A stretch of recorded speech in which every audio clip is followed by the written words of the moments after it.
everyone give a very warm welcome to my colleague, Anna.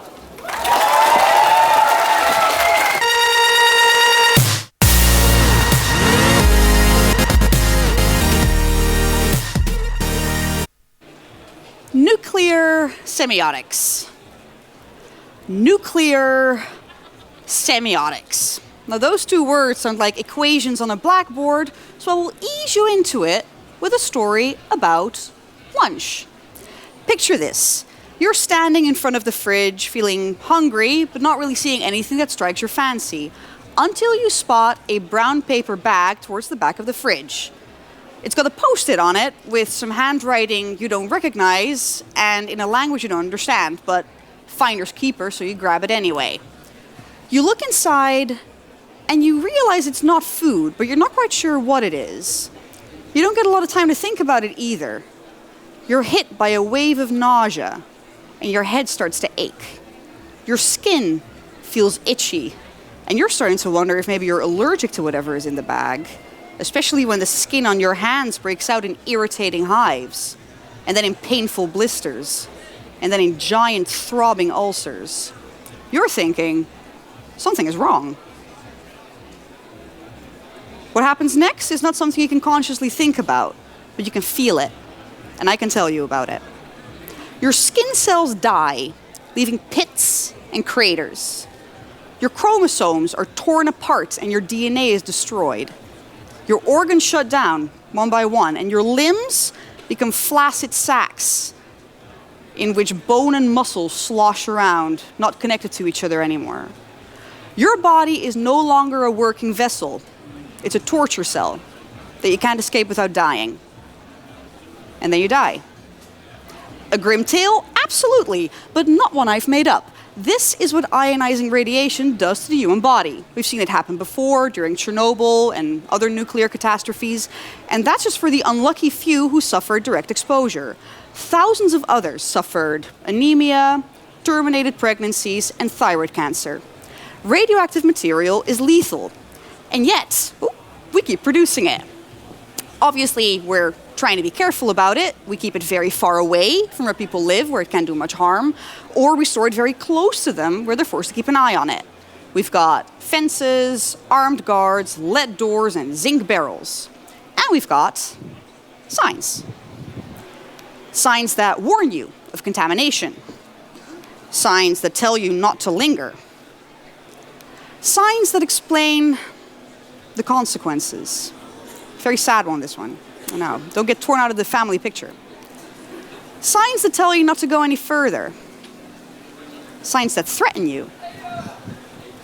Signs that say you'll die. Why would anyone ignore those? Surely people are smarter than that. Or are they?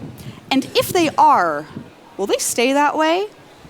Let's revisit that post-it. You've got a bag full of garbage that's going to kill anyone who looks at it for the next 100 years. And the only thing you can do to prevent them from dying horribly is to put a post-it on the bag. Now, what do you put on that post-it? This is the Slido interlude, so I'm going to point at Arthur to cue her up. So take out your phone. What do you put on this paper bag? Bag full of garbage, totally lethal for 100 years. What are we going to put on there? And a skull, interesting. The Ajax logo, nice. Eat and die. It's too late, you'll die. Interesting. Ooh, pointy, sharp things. I like that, because spikes definitely show that you don't want someone to get in there, but it doesn't really say danger. It just says, please don't touch my stuff. And that might mean that the stuff is actually good.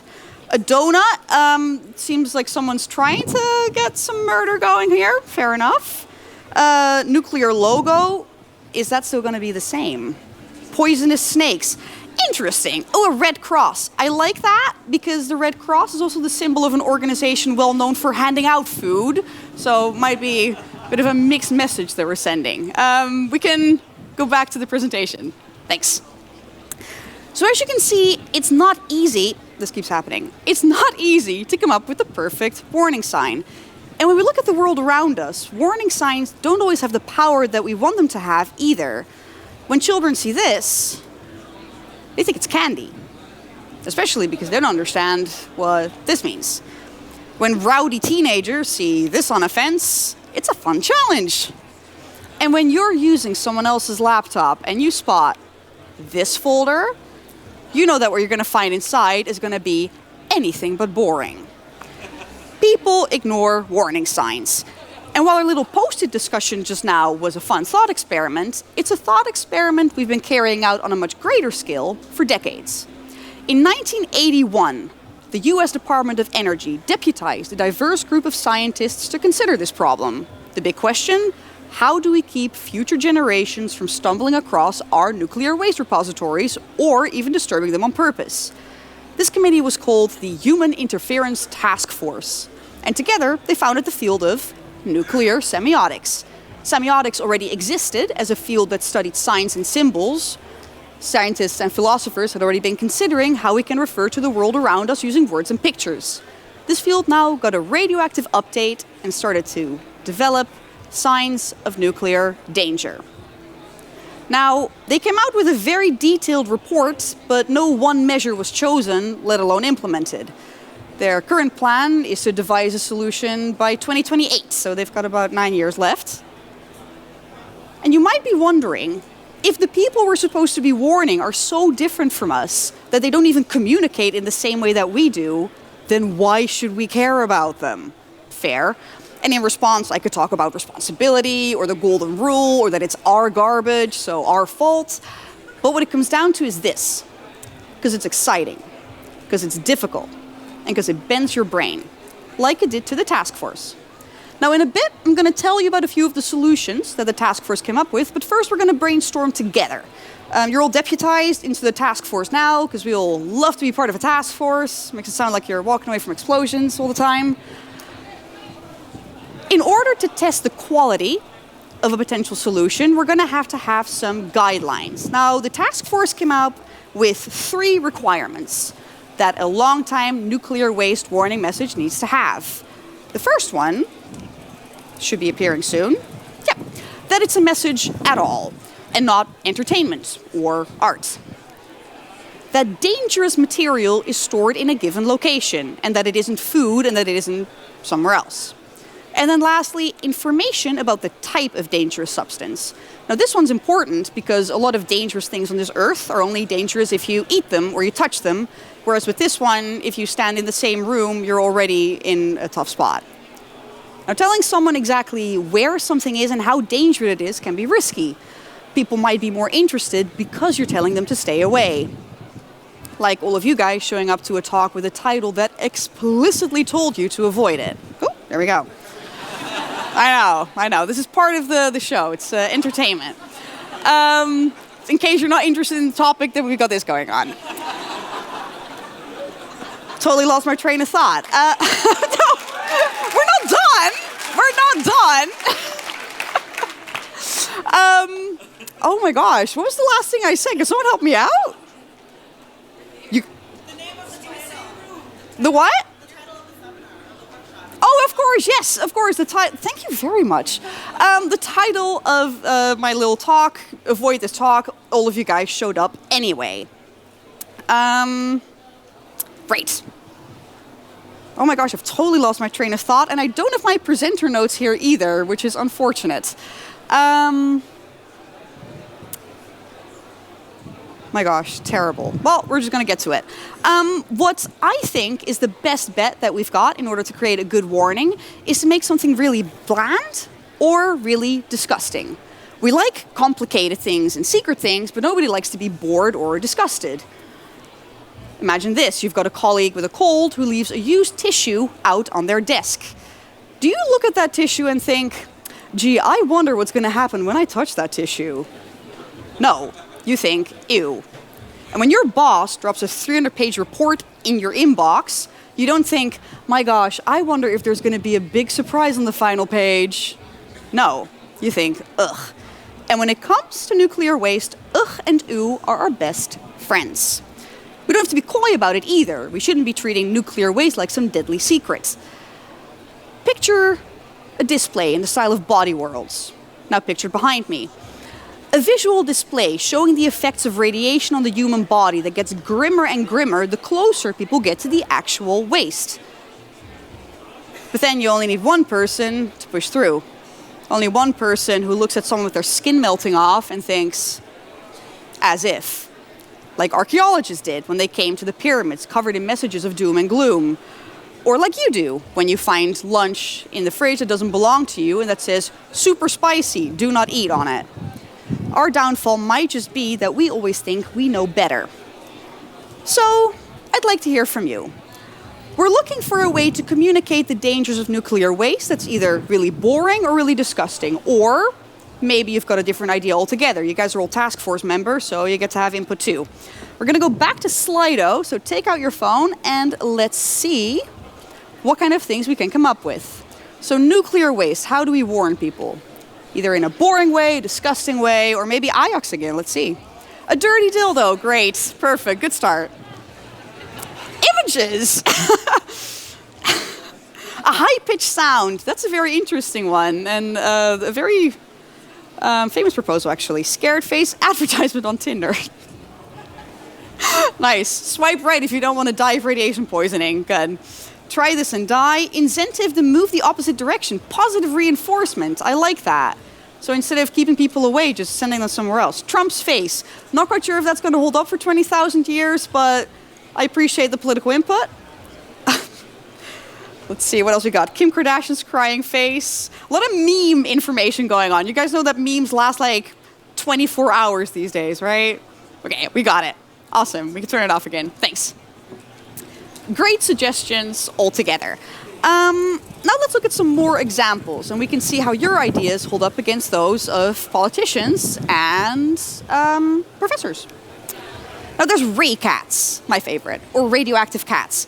These cats are specially bred to warn people of potential breaches or leaks. Not by meowing or by tugging at their sleeve, but by changing the color of their fur or flashing their eyes at people. Ideally, people would then pick up the cat and move somewhere else. But what if we forget why glowing cats mean danger? Then there's hostile architecture and by extension, hostile landscaping. Now these presuppose that if an environment looks unfriendly and dangerous enough, people will avoid it anyway. And this can look like giant concrete spikes jutting out of the ground 20 feet high, or mountains that have been carved in such a way that they produce an eerie growl when the wind blows through them. But are scary mountains really such a deterrent? Other experts propose technologically demanding mazes and puzzles. Now here the idea is that in order to get to the waste, a culture would have to be advanced enough that they would already be familiar with the dangers of nuclear waste. But of course the problem with puzzles is that people love to solve a puzzle. In fact, the problem with most of these solutions is how intricate they are. For every proposal, there's a drawback. For every solution, there's a condition. And for every remedy, there's a new danger. We know very little about the people we'd be designing this warning for. We're not sure radioactivity will even be dangerous to them. We're not sure if they'll even be people. Our best bet is simplicity. Simple things tend to last, but they can't really communicate a very detailed message. This is the equivalent of taking the paper bag and writing a big X on it. X what? X marks the spot. What's in this bag is extra delicious. You don't know. Now, complexity is better at communicating ideas, but it doesn't last. This is the equivalent of leaving a recording next to the bag that continuously warns people not to peek inside. Eventually, the batteries run out. And what then? Nuclear semiotics are a puzzle, a challenge. And if you sat through this talk expecting and here's how we do it at the end of it, then I've got bad news for you. This particular riddle we haven't solved yet, but we need to. So as you're walking away in a bit, I would like you to think about it. How do we safeguard our future? How do we create something that is simple enough to last and complex enough to communicate a message? What are we creating right now that's future-proof? And how do we make it more future-proof? How do we leave a legacy behind that educates instead of eradicates our descendants? What do we write on the post-it?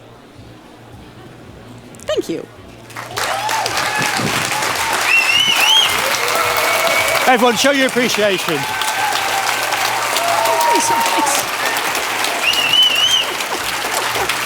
Oh, there you are. Are we doing questions?